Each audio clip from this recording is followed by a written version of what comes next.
I also want to just welcome all of our shore-based scientists that are joining us. We do really appreciate you taking time to join us. Yeah, that sounds good. We have some of our most loyal followers here in the chat room. Scott France from the University of Louisiana Lafayette, Santiago Herrera, Mike Vecchione, and Abby Lapointe. So yeah, we just, bottom is coming into view here, right here. Our current depth is 1,746 meters, and we are just viewing this. Keep coming down with me. Yep, a little bit. Seamount, or this topper feature of the seamount for the very first time. So in fact, the place where we're landing is one of these rift zone ridges that extends to the southwest of the seamount, and we're going to be moving along the crest of this rift zone ridge to the summit, which is about at 1,600 meters. So already in view is a nice little channel with some sediment in the middle of it, and you can make out slight hints of some ripples that give you an idea of current flow. So the ridge of the ripples is oriented perpendicular to us, and we're looking up the ridge axis, and so that's kind of indicating, at least in this local vicinity, that the currents are traveling downwards and against us.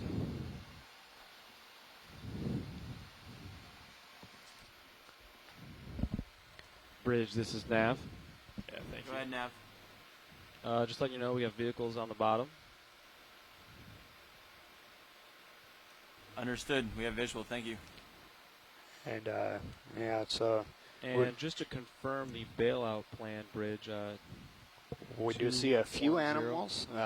It looks like we have a couple of unbranched bamboo corals, and perhaps some sponges in the background. Here in the foreground, we do not see any animals so far, but as I mentioned, so the pilots are just going to take their time and start our survey here in a second. Can keep coming down a little, co-pilot. Yeah, I've just got my tether up in my face. And I'm sure, Jonathan, you're going to be very interested to get some close-ups of some of these substrates to get an idea of the thickness of the manganese crust. We talked about that this seamount has never been dated, and so we don't know how old it is, and that's of course why we are going to hope to collect at least one geological sample. But of course, that thickness of the crust will also give us an indication of how, or relative indication of how old this is. Strange. Yeah, that's right, Dan. So what we're observing right now is quite a thick, heavy layer of manganese crust. And I was mentioning earlier that on these supposedly older seamounts of Cretaceous age, about 80 million years, that this crust will be so thick that it cements almost all of the rocks together. And that's what we're observing right now. But however, as I say that, some loose rocks look like they just came into view. So the challenging thing about collecting rocks from such older seamounts with heavy, thick manganese crust is that geologists will definitely need some workable rock material that's volcanic in origin and to get an absolute date for them. And so yeah, we have several of these glass sponges to our right, and those are the more common inhabitants of these seamounts and rift zone ridges. Yesterday we saw a completely different community. So these tall sponges are glass sponges, and they're going to be in the genus Poliopogon, very conspicuous component of the benthic fauna. Good. Let me touch base with watch lead 1 second, and then we'll. We're settling in, rolling real quick. Get back with you. Copy that. Watch lead pilot. Sorry. Go ahead, pilot. Hey, we're just doing our last bits of situational awareness here. So just checks. If you guys want to talk about maybe looking for a geology sample? I heard murmurs of that back there. Yes, pilot. So I think that's going to be, if we can do that early in the dive, whenever we see something, and Jonathan will guide you in terms of what. But yeah, if you can keep an eye out for anything loose that looks angular, that we'll look for that throughout the dive. Okay, we'll do, and we'll you guys just shout it out too, and we'll see if we can get in a good position to do that. Yeah, it looks like we have a few samples that are potentially loose just right in our view right now. I think for some of these samples, we will try to look for the most angular and the largest sample that is loose. Since we're going to be dealing with a heavier manganese crust, the actual rock contained within the manganese crust is going to be only a fraction of the total size and mass of the rock. So, in hopes of getting as much workable volcanic material as possible, we should go for maybe one of the largest ones that we can fit in our rock bin. Copy that. What's the rock in question here that you're... you said there were some targets? Yeah, I don't have a specific one just yet. I'm still kind of scanning the screen. But as soon as you guys are finalized and... I think we're just about set. So okay. Before Nav puts a ship move in, maybe we can do a quick survey of the area. Yeah, so we're moving to the right of that rock pile that was just to the left. There looks like there's a loose piece that is almost, it's in the bottom left-hand quarter panel of the screen and sitting on top of the sedimentary layer just right below that small rock ledge. Okay. That one seems to be a decent size. Let's put on lasers and see if we can get lasers over it before we get over there. Yep. You see the lasers now? Don't. Above the farthest. Yeah. At least it's not obvious. Oh, yep, I got him now. Okay, so that one is almost approximately maybe 30 to 40 centimeters, so probably too big.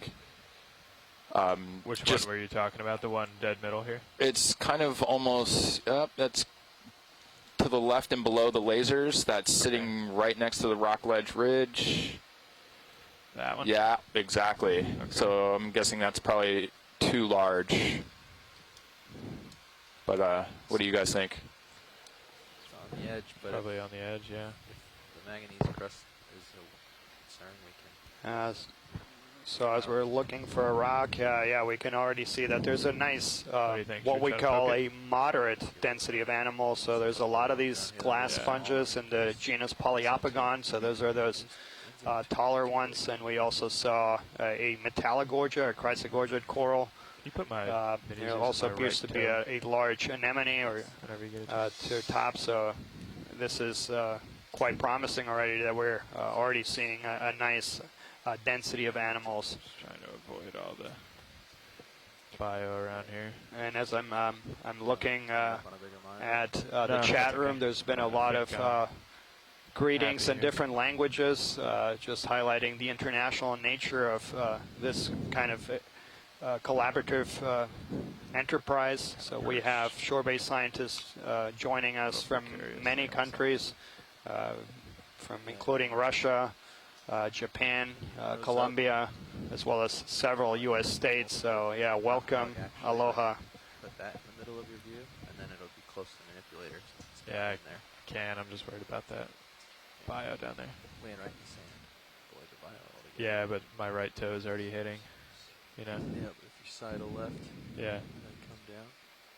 Just as long as that rock's near your right side, it doesn't have to be center of view. As long as it's on your right side, it's closer to the manipulator.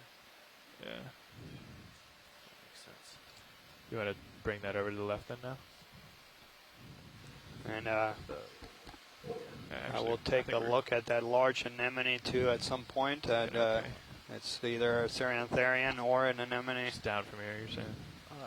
No, I would put your heading back towards the left and then sidle left over and land in the sand. So if you've just joined us, Yeah. We just touched down a couple minutes ago. Bio, right? We're diving on a unnamed seamount, a seamount that has never been surveyed, never been sampled, and so we don't even know how old it is. And the pilots are just trying to see if we can find a loose rock sample that we can bring back to the laboratory and then determine the age of the seamount. But yeah, this here gives you a very nice view, Jonathan, and I think about the thickness of the crust and what does that tell us a little bit about the relative age of this area. Yeah, so if any of you guys have been following any of our previous dives on Hawaiian volcanoes, you might remember that the manganese crust didn't look as thick and globular as what we're viewing right now. That gives geologists sort of an idea on the relative age. So we don't know exactly how many million years old this volcano is. However, we do know that based on the observations we can make from the thickness of the manganese crust that this is actually much older than proximal Hawaiian volcanoes. So that globular type of texture that you're seeing on the surface of the rock is not a primary texture of the lava itself. It's actually a texture that geologists term botuloidal. Comes from the origin for the Greek word for grapes. It's a very fun word to say.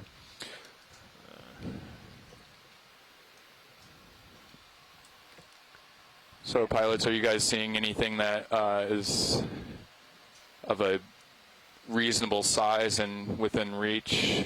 We're trying to set up for that original one. Oh, great. We're going to give it a poke. It's just tricky to get the vehicle in a stable position with all the rocks on the bottom. Yeah. Copy that, pilot. Thank you.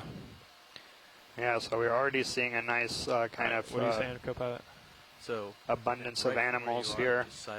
So there's several glass sponges in the background with some unstocked or commatulate crinoids. So there's those yellow feather stars that are in the background perched on top of the sponge. The rock I'm going for is that one. And that looks like it's going to be Glyptometra lateralis. It's one of the most common crinoids at these depths.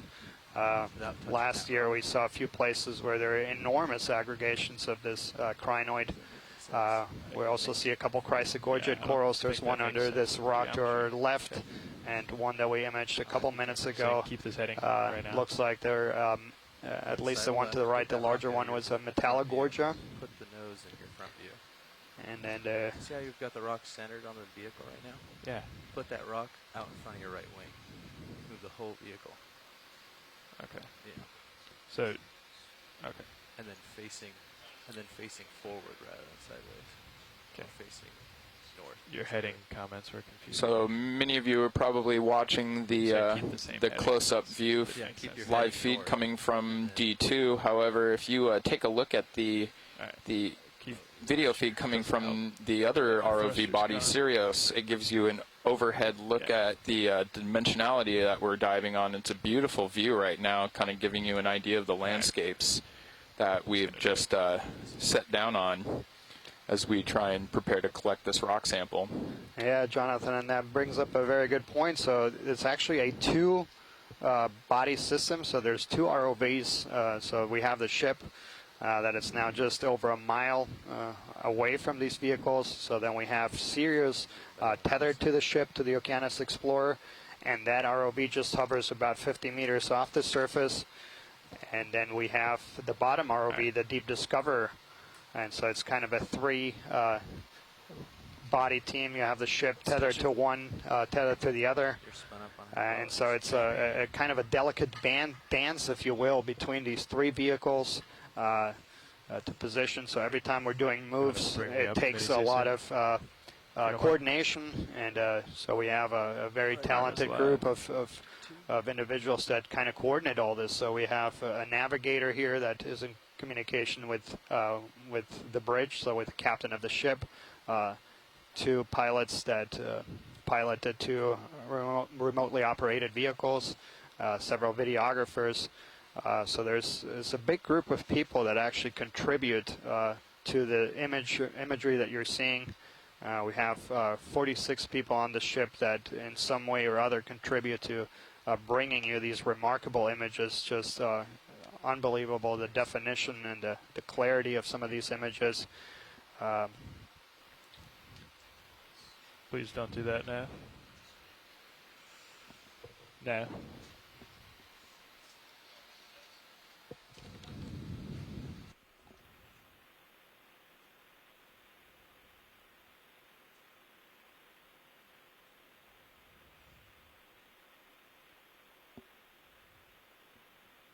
Where's the best place to grab this guy? That looks good.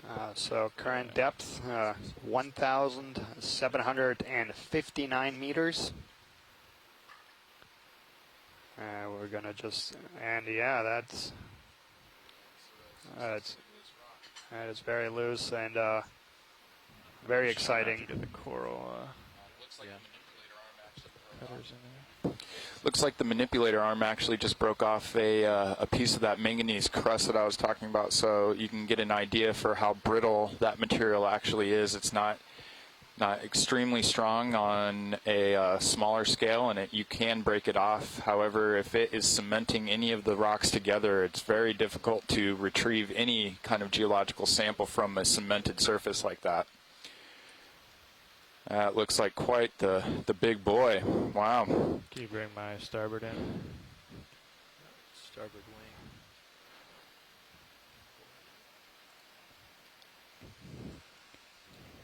wing. Tilt my main Zeus up. Main Zeus. Yep. I'm gonna put this big guy on the starboard side. Makes sense. So you know if you want one of the nip cams. Do we want to do a quick image of it? I think I have it okay in the fingers. If you have it well. Yeah, pilot, that's probably a good enough image of what we've got for it, so we can go ahead and drop her in and cover some ground after that. This is a great sample to collect. Thank you so much. Okay, copy that. So yeah, a very historic moment here.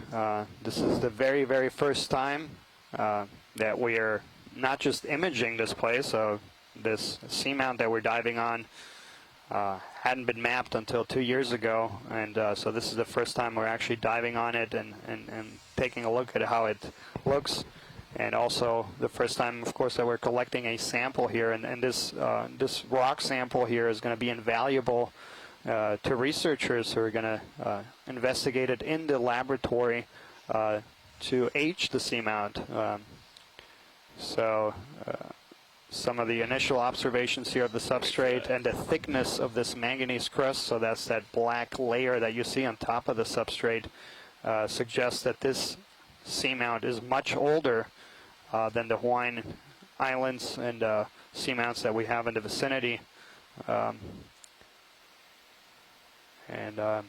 yeah, that will hopefully in future months to years give us an indication of how old she is. So yeah, once again, a phenomenal job by our very talented ROV and piloting team, and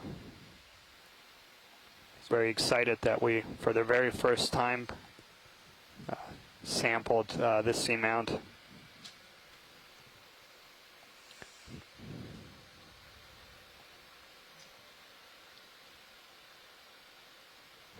You got it?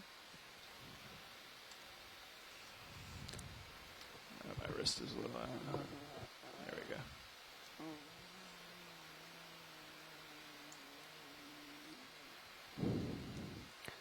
go. So yeah, once we're all stowed away and before we call any movement, so there's a couple requests to image something, so once we're all set. Copy that. Do we want to do it here? Yeah, thanks for the help. So quick, yeah, there's one coral just to our left of the laser below the rock. Below? Yeah, so yeah, it's kind of, yeah, just to the left there? Yep. Okay. Sure.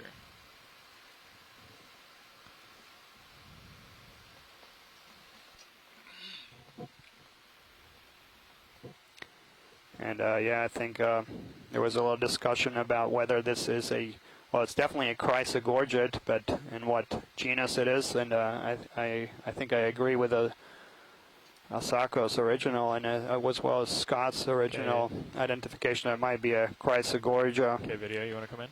Perhaps. Pick up. Partial. Copy.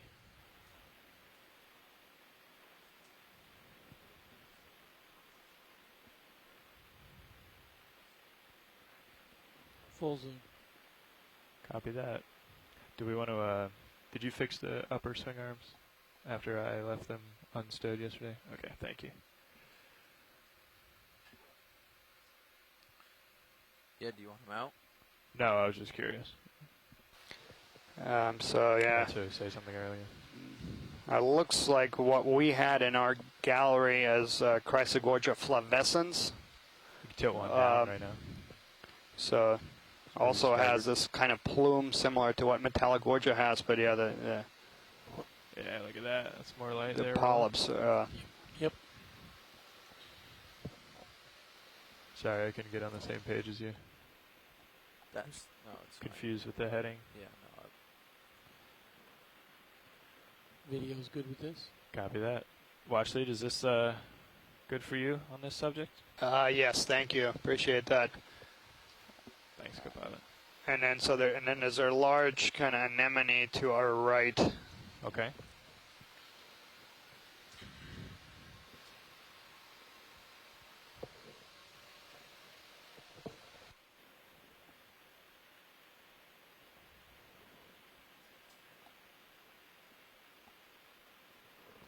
To the right edge of the screen. Gotcha.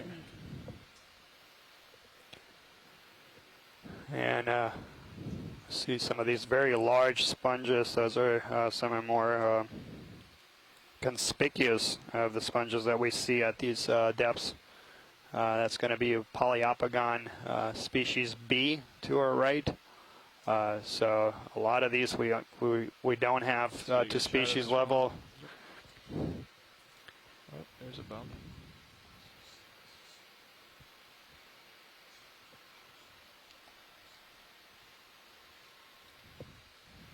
There's my toe.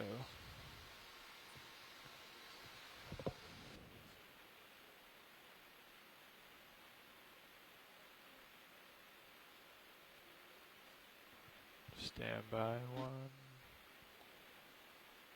Okay, go ahead, Roland. Pushing in. Tilt up. Take that camera. Thank you, sir.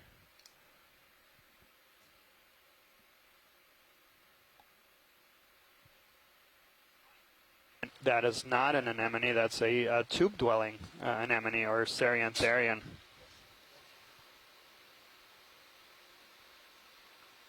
Maximum zoom. Copy. Excellent. Yeah, that's good. Beautiful imagery. So even though they look very similar to anemones, they're actually in an entirely different group.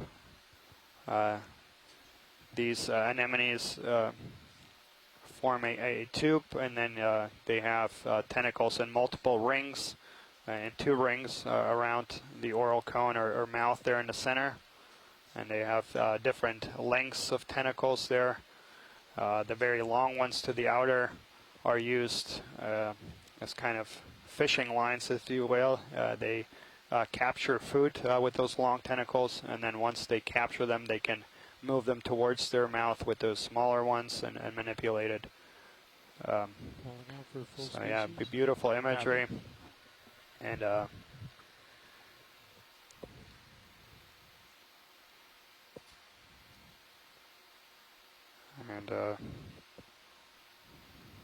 so yeah, once we're done with the image, Those extra bumps we saw I think the rest of here is quite conspicuous, and we know what it is, and so we'll start moving our way.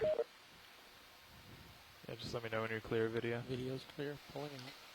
So as we zoom out, you could have gotten a pretty good look at that botuloidal texture of the manganese crust, that very globular texture that's going to be probably a common texture throughout our dive, concealing the underlying volcanic textures that would be very nice to be able to see, but probably won't get a chance to today. And hopefully, if I do get to see it, I will point it out to you. So yeah, to our left now, that's definitely a Metallogorgia. Different than the Chrysogorgia we imaged before.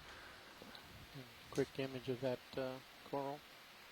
We want to take a look at this, Watchley? No, that's very common. We can cover some, and maybe for video, there's a sponge just to the left, kind of cactus looking. In the center screen now? Yep. So that's that's a Walteria sponge, also very that sounds good. interesting looking sponge.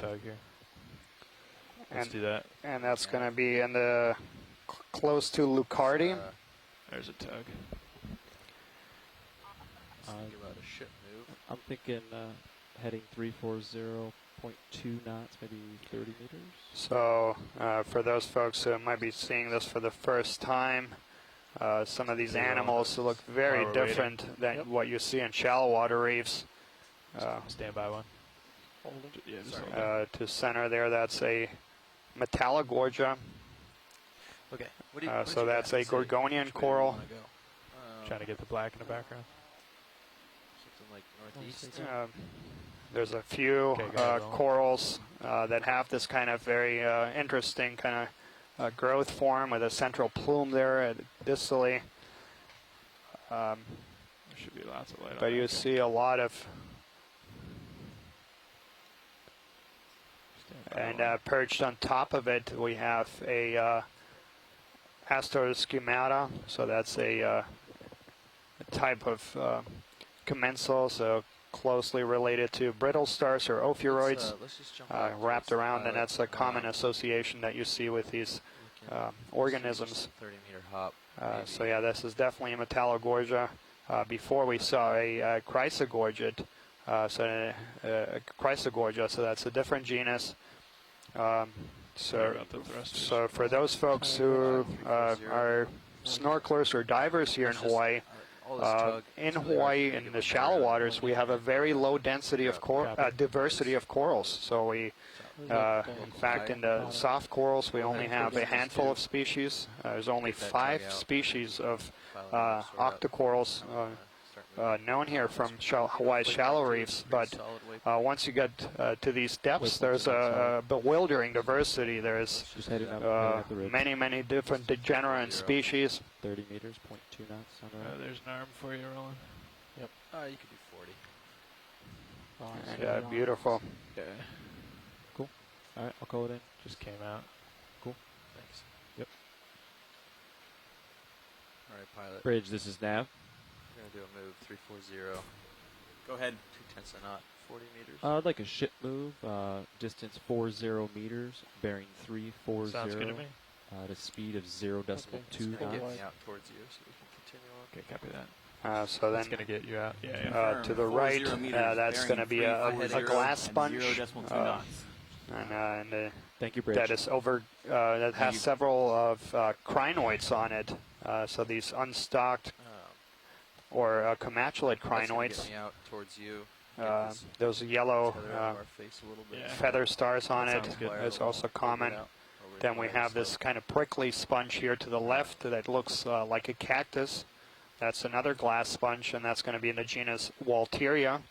There's at least 3 different species. So there's this one right here, which is narrower, that we've been referring to as near Lucardi. Then there's a more globular one that's bottom there. Fleming eye, and then there's at least a couple of different ones that do not fit those. That's a heave. Getting a lot of them like that.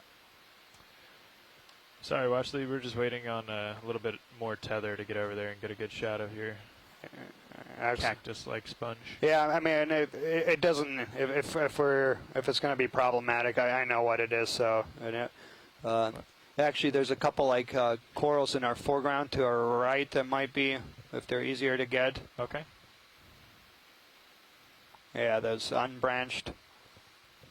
Oh, okay. I see.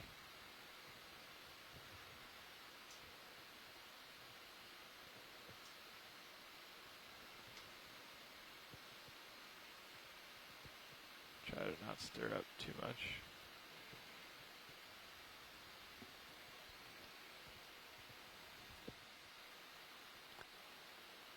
Go ahead in, Roland. We're talking about these here? Yep. And particularly the one that's in the center. Okay. Not sure if that'll clear up. There's not too much current down here, but we'll go in. And I'm sorry, Roland.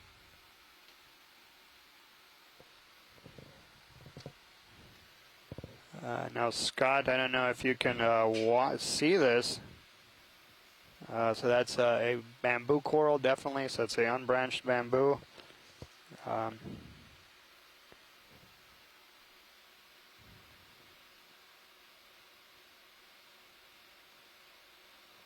Excellent.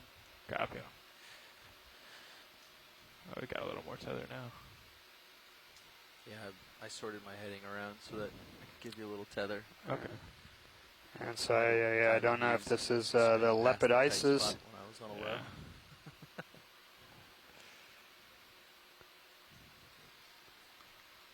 Let me know when you're clear here, video. Video's clear. And then the one to the right is actually of great interest there, that coiled. Okay. See some hairs down the left. Copy. It's maximum zoom. We can get a little closer, Roland, if you want to come by. Yeah. There's 2 specimens there. 2 more on the right.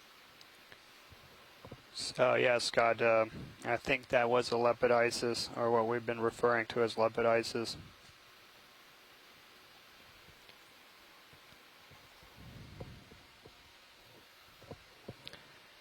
But that coiled one is Okay, let's get back in, Roland. potentially a black coral and potentially something very interesting. Go ahead and take that, Jeff. Got it.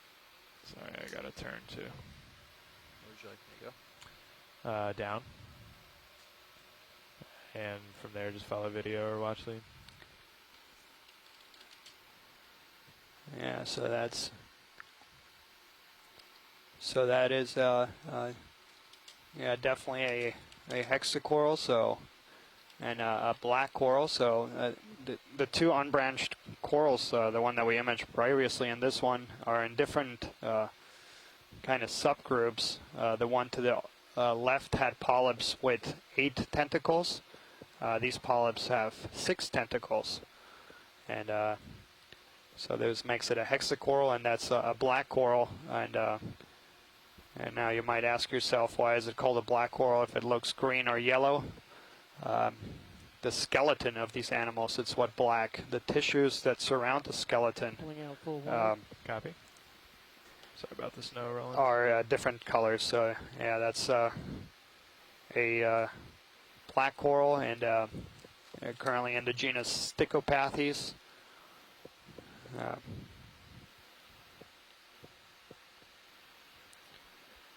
So yeah, that brings up an interesting point. The term coral, people use that to refer to a lot of different organisms that are not that closely related that you might think. So you have, for example, the stylasterid corals, things like fire coral for those who are scuba divers. Those are actually hydrozoans, so in a completely different class. And then you have the octocorals, gorgonians. Those are in the Anthozoa class, and then subclass Octocoralia. And then you have the scleractinian corals. So those are hexacorals, and the black corals. There's also corals. So we use these to refer to things that resemble each other in growth form, but are not necessarily that closely related. So different classes, so different at very high taxonomic hierarchy. And yeah, so we're seeing a very nice moderate density of animals. A lot of these sponges, these thicker ones, those are all polyopogon. We just passed one to the right, and perched on top of them you have these crinoids, these unstocked crinoids, and those are going to be in the genus Glyptometra, those yellow ones. And yeah, beautiful view of that Poliopogon species in the back. That thing like looks like an ear. Do you want to go take a look at that? Watch that? No, we know what it is. Just interesting. Yeah, and then there's a all these are very common. Okay. Just pointing it out. Thank Copy you. that. Sure. In the back, we also see our first, what looks like Iridogorgia magnispiralis. One of the most conspicuous components of the fauna at these depths, these very large gorgonians.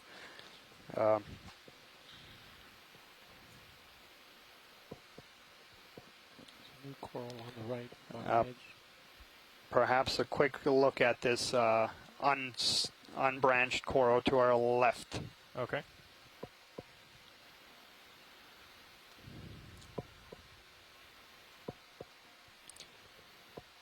So our current depth is 1,755 meters. We are diving on a seamount that has never been dove on before. We don't even know how old it is, but the Deep Discoverer was just successful a couple of minutes ago in collecting the first sample that has ever been collected from a seamount, and that will be... Okay. Ship is stopped. Serial should swing for another minute or two. Copy that.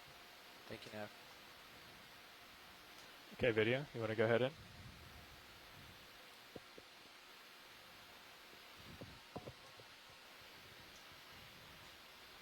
It's bright, huh?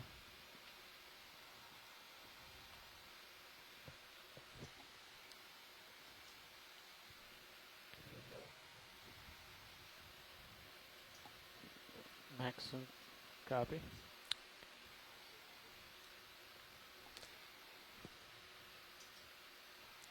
So I don't know, Scott, if you can see this. Is this a Bathygorgia?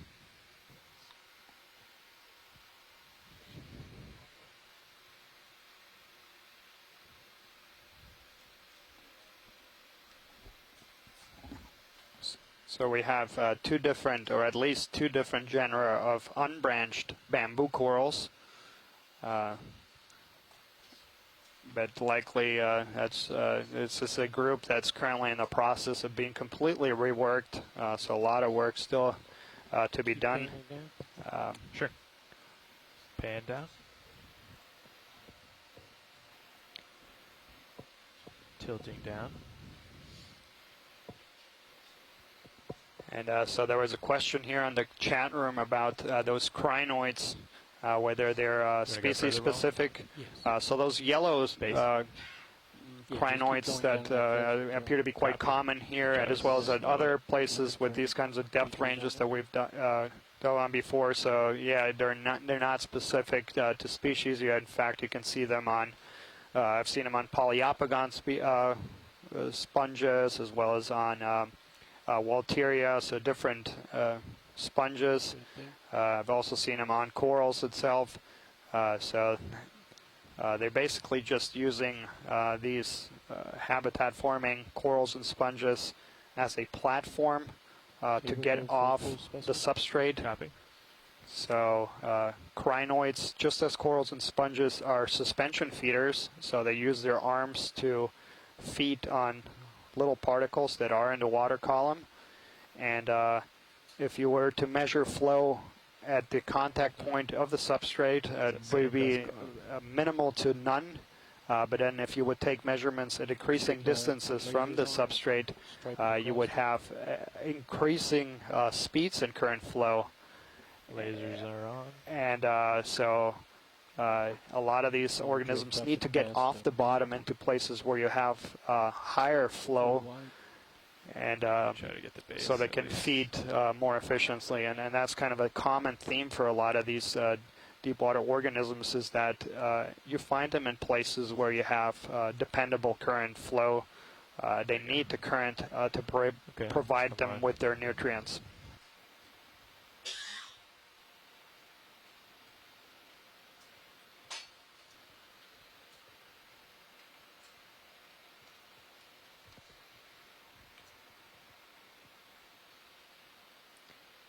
Stay by 1, watch lead. We're going to do a quick pilot change. Roger that. We're just going through a little personnel change in our ROV team. So just going to hang tight here for a second. So in the center of the view, that's a bamboo coral. It's a unbranched bamboo coral. This is one of the most species-rich groups of corals in the deep sea. There's branched and unbranched forms. And the common name of bamboo coral comes from the kind of the skeleton. It has these alternating bands that are black, kind of narrow. Those are termed nodes, and those are made out of protein. And then you have alternating longer bands on them that are white in coloration, which are the internodes, and those are made of calcium carbonate. So there's a different composition, and this alternating pattern kind of makes it resemble a bamboo. Some species of bamboo corals are used in the jewelry industry. They're very beautiful. Are quite species-rich group, and it's a group that we still not have a good handle on the taxonomy, how to differentiate even the genera of these things. And that's a group that several of our shore-based scientists that are joining us today are working very heavily on. Interesting. Some studies have been published on the ages of bamboo corals, and suggesting that some bamboo corals can be as old as 4,000 years. And that's also a common theme in the deep sea, is that everything appears to happen a lot slower. Things grow slower, live longer, mature later in life. And that's why these ecosystems are so vulnerable. If you were to disturb them, it would take a very, very long time for it to recover. And that's exactly what we're trying to do on these missions, is to try to identify where some of the most vulnerable communities of these deep sea corals are, so we can protect them with appropriate conservation measures. Okay. Maybe I'll go left around this stock then. Oh yeah, just push left and come on over here. Okay. Do you see yourself in fisheye? Yeah, I'm way off to the side, so. There you are. I got a bumper over here. Pick up as you come. So, pilot, is there a slight current, or is that just from the vehicle? Well, there's particulate in the water from Yeah. the vehicle, but there's not much of a current at all here. It's pretty minimal. Roger that, thank you. So yeah, you would see a lot of these in the background. This large sponges. Those are glass sponges. If you were to touch them, they would feel very kind of glassy, sharp pointed edges. And that's going to be in the genus Poliopogon. Full wide video, or? And there's many species in this group that we know of here in Hawaii. And they're right now just kind of, we've been differentiated them as species A, B, C, D, E, F, based on kind of the general growth form, based on whether they have these, what we call atral surfaces, so these kind of... Get me to push out further ahead, Cobra. These you're good there. horizontal flat surface. You want to take a look at? No, unless we're like tied to the spot for a second. No, we can make a move. All of this seems common. Along here, you should. So to come back to Dan's discussion a little bit earlier with the pilot asking about the current, there are a couple of indicators in the sediment that are showing us which current direction is flowing, and they're slightly out of view right now, but I just wanted to point out that some of that current was generating ripples that had ridge axes that were perpendicular to the ridge axis, and they were all also in different orientations, so it goes to show that you can use the ripples as current direction indicators, but they vary in their orientation. Can we take a quick look at that sea star that in the center of the screen? It's a crinoid. It looks like a Bersingid. 40 meters. All right, this Coming up. Bridge, this is Nav. Go ahead. Yeah, can we get a ship move? 40 meters, bearing 015. I think this is going to be a Bersingid sea star. Family of Bersingidae. Confirm 40 meters at bearing 015, 0.2 knots. Thank you, Bridge. Thank you. Just coming down here, rolling. Yep. Get settled. To our. Please pardon the interruption. Is it Your not the one conference just contains above less center than now? 3 Yep. participants at this time. If you would like to continue, press star 1 now, or the conference will be terminated. To our left Okay. is a Go hold Poliopogon sponge that we've just been referring to, Poliopogon species 4. Oh no, then so this is a crinoid, and this is going to be in the family Antennidelidae. So these very long arms that are spaced apart.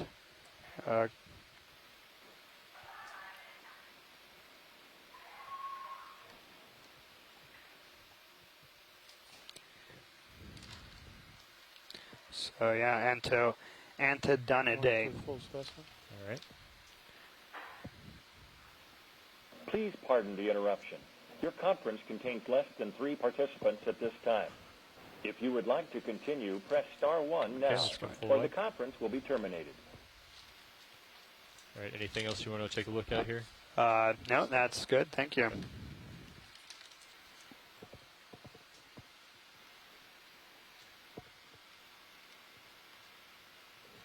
is the ship underway?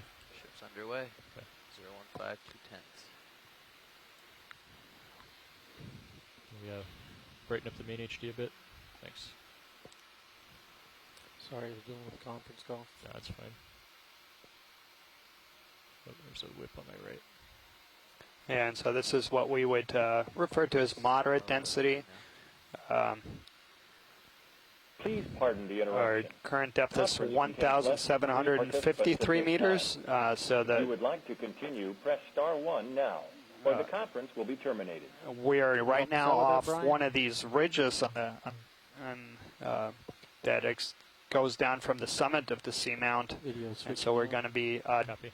moving up parallel to the ridge crest to the summit, which is at about 1,600 meters.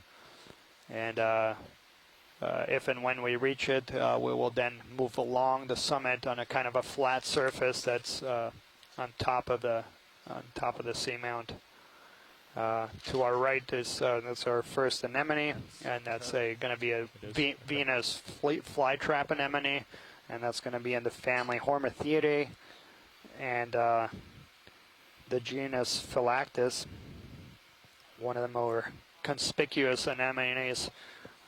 We have kind of 2 different families of anemones that have this Venus flytrap shape.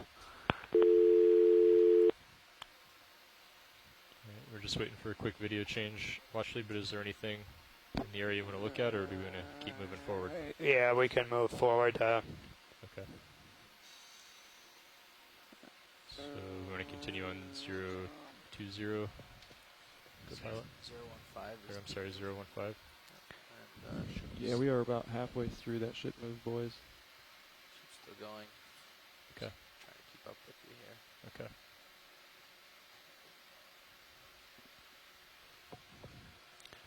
I'll just lateral along here for a bit. Copy that. So we received a couple comments here in the chat room. Out in the distance, we do see a few very interesting, to our left in particular. They're very large. Fan out there. Yeah. Okay. And then actually in the foreground, maybe right just in front of it, it's going to line up right now. I think that might be either a stocked crinoid. Yeah, co-pilot. Go ahead. Could you zoom out a little on high pack and see where the bathymetry starts to get a little tighter when it gets a little steeper? Or if it gets a little steeper. A ways out. looks like. Yeah. Looks like we're going to stay roughly the same slope throughout this. Okay. Yep. All right. You can keep the moves coming then. How far into this one are we? About 60%. And Yeah. Okay, we can go in video. Let's tack on another one. He's pretty stretched out still. Okay, I'll do the same move then. Thanks. Good. oh no, so that's another one of these Metallogorgia.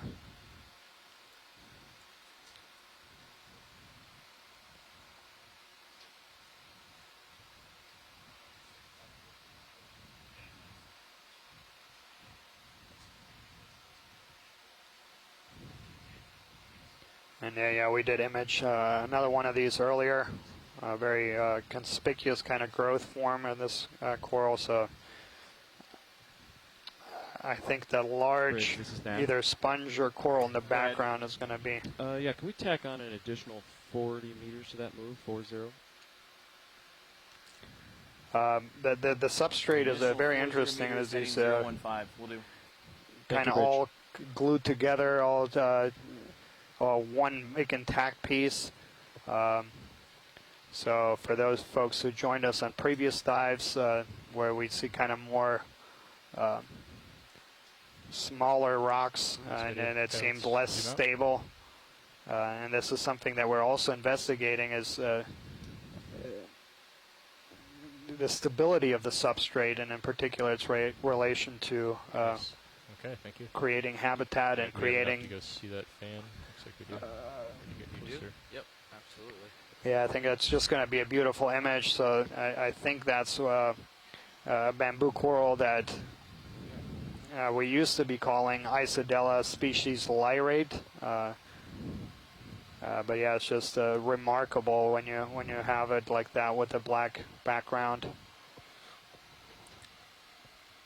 So Dan was mentioning the importance of the stability of the substrate in which these sessile organisms are trying to make a living on, and you will see the dramatic transition into a non-stable substrate to our right as we start going up the ridge again.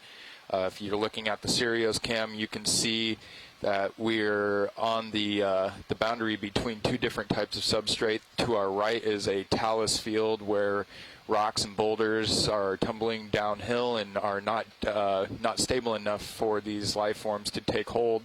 What we're on right now is probably the top of a single lava flow that has manganese hardpan or continuous manganese crust on it, making it a very stable platform in which these organisms can.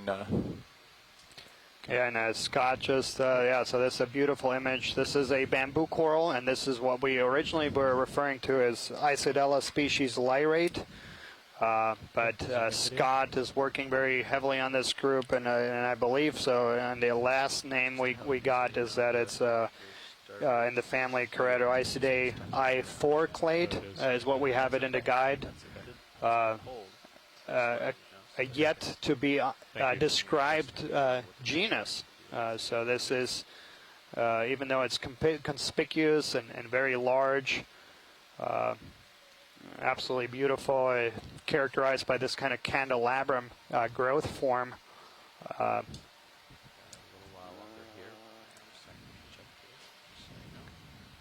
Very beautiful. Off to the right. Oh. Not quite.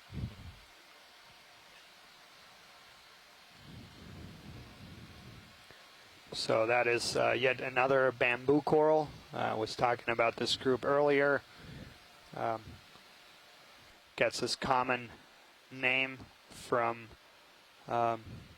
this kind of coloration of the skeleton, and you have alternating dark and white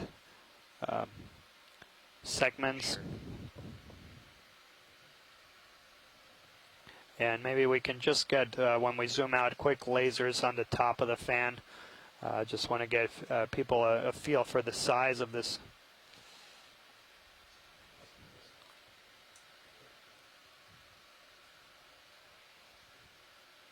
Can you zoom out more?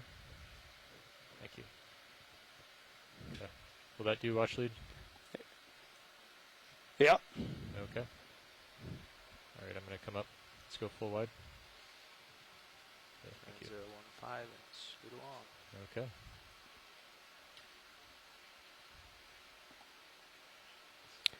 So yeah, I was just trying to get a quick measurement of that.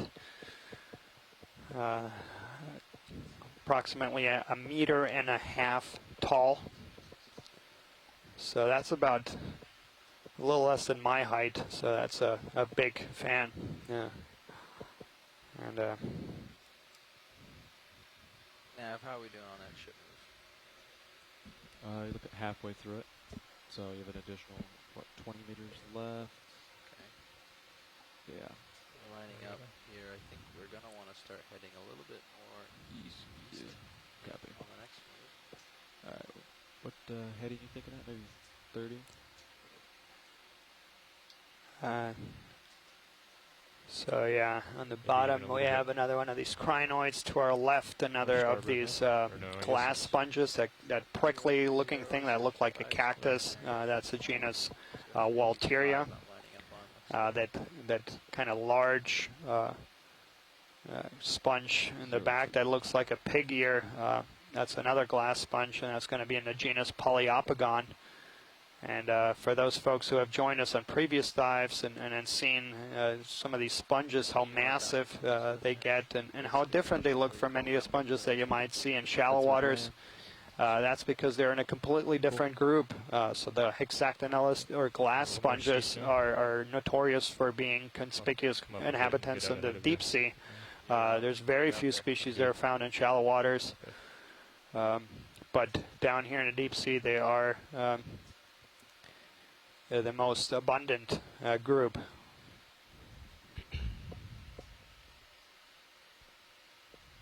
Anything in particular we're looking for in this slope?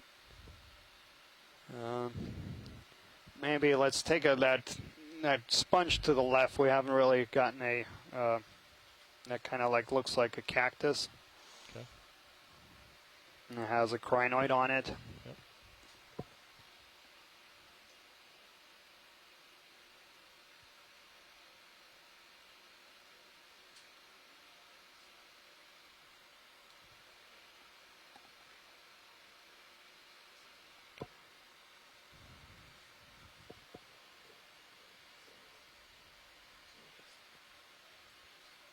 And so yeah, this appears to be a common species here. This is another glass sponge, and as we zoom here, you'll notice exactly what I was talking about, the prickly nature about. So it has this kind of lattice of fibers with some of them sticking out. Those are siliceous skeletal elements. And this sponge is interesting because it zoom in video.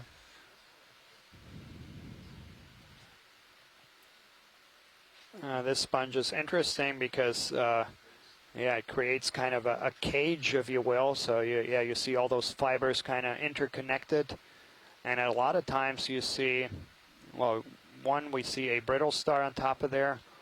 Should we adjust our light bars? A lot of times. Okay. So yeah, that's a. Maybe we could point them out a bit more. What do you think, Joe? So that's an ophiuroid or brittle star right there. So those are also commonly found. But yeah, so this kind of lattice there in that cage, a lot of times you find a squad lobster actually, or a shrimp I should say, inside of the sponge. I'll just have and it will actually become permanently trapped inside the sponge. Like the light in here is fine, but I just since it's the slope. So that's very common to see some of these shrimp that get then permanently entrapped into this environment. We also have a request from our shore-based scientists to get a zoom on some of those anemones in the back, I think, as well. Yeah, so the left, and I believe that's going to be another Seriantherian or tube-dwelling anemone.